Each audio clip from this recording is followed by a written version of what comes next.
You know, at first I was adamantly refusing to review Aquaman 2, but then it was pointed out to me that this is the last movie of the DC Snyderverse. The DCEU is finally being cleansed and purified of Zack Snyder, so I thought, why not give Aquaman and the Lost Kingdom a little bit more of my time? Sure, why not? It would be like going to a funeral of someone you hate. They're dead and you're still alive, and that's all that counts. And maybe, just maybe, you will find one reason, just one, to like them in these last moments of standing over their cold, rotting corpse. Shit, my expectations are so low, maybe I'll even like Aquaman 2. Maybe this last adventure will drum up some kind of repressed positive memory of the DCEU that I once overlooked. After watching the film, I realized I had a better chance of enjoying a hand job from Edward Scissorhands.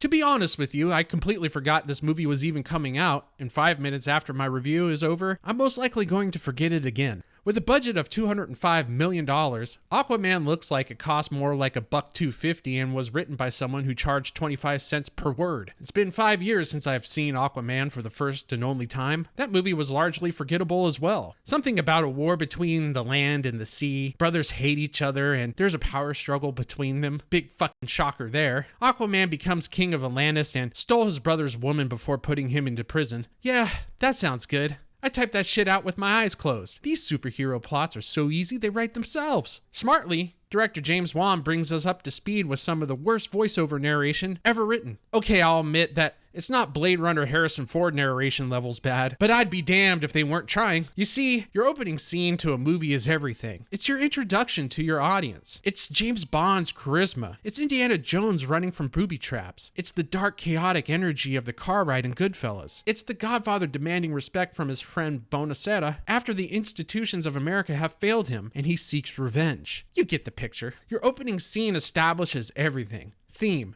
tone, character. It's the firm handshake from the filmmaker to the audience that says, you can trust me. I know what the fuck I'm doing. And I trust you because I know you're smart. I'm smart?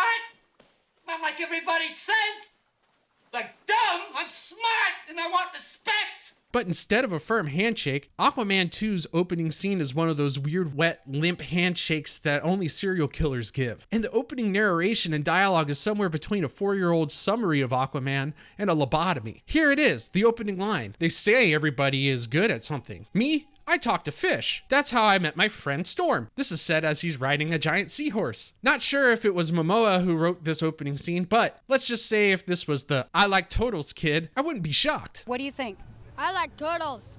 As he reads these opening lines, you get a real sense that he's talking to the audience like they're babies. Everybody needs a bottle in the morning, but since babies can't drink coffee, I have my juice.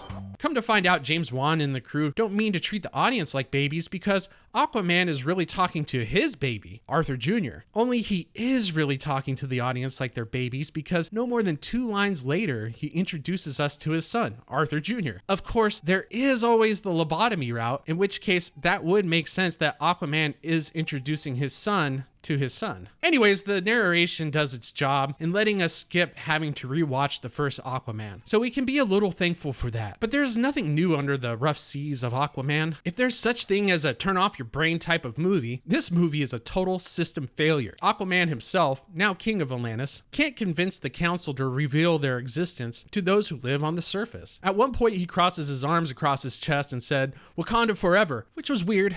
Black Manta, a sub-villain in the first Aquaman, resurfaces seeking revenge on Aquaman for killing his father. Amongst other things, he states he's going to burn down Atlantis, which is underwater, so he's not really in the right state of mind. He comes in possession of the Black Trident. That gives him a psychic link to the undead booger Sauron-looking thing who's entirely inconsequential to the plot until the end. Black Manta's busy raiding Atlantis of all its orichalcum to power his big, throbbing, and thrusting machines. Wait, he's raiding what?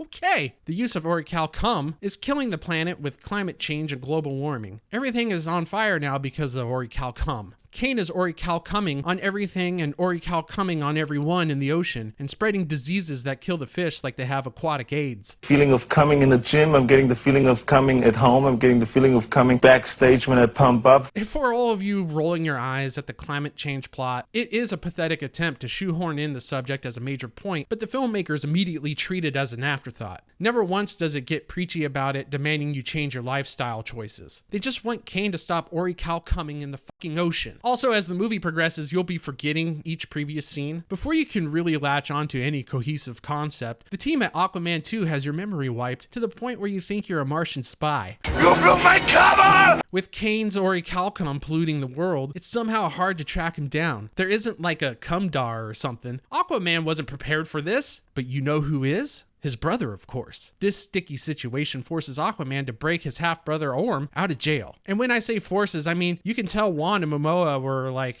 sure, that sounds like it could work. The brothers are forced to have brotherly love-hate banter back and forth. Two brothers that happen to be gods at odds with each other are forced to team up together? What a strange and unique concept. I suppose we'll need my brother back. Oh, yeah, right.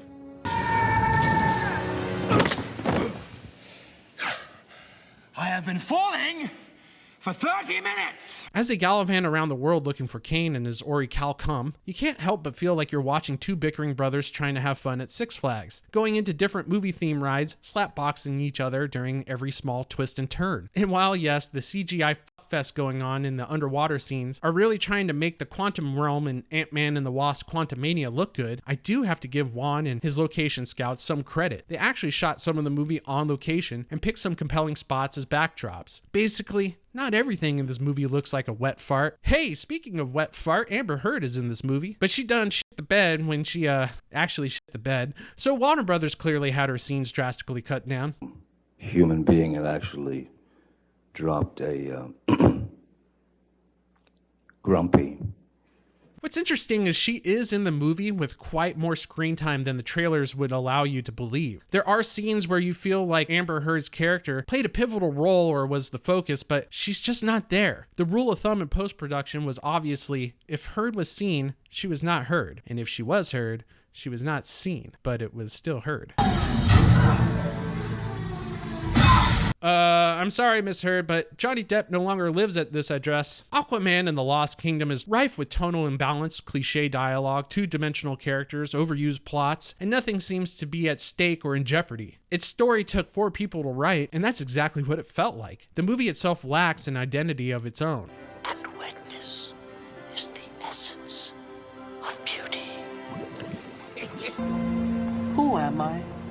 As it continues the trend of lifting whole storylines from what worked in other extremely recent comic book movies, rather than blaze its own trail, the entire endeavor feels pointless. Not only in the movie itself, where you continuously question if there's a real threat that needs Aquaman's attention at all, there were a myriad of ways to deal with Kane before deciding to break Aquaman's brother out of prison. But those solutions are all ignored for the sake of convenience. But it also feels pointless to everyone outside of the lens because, from the cast and crew to the audience, we all know that this is truly the end, and everybody seems to be in a rush to get there. In Aquaman 2, there seems to be no love gained nor lost. It simply exists. And like the raindrop that's falling towards the ocean that is superhero movies, as soon as it lands, it will disappear amongst the surface. And with that, the DCEU can finally be laid to rest. May you rest in Orichalcum, Synderverse. If you enjoyed this video, you go ahead and smash that like button. While you're done doing that, hit the subscribe button, and then after that, share this with your friends,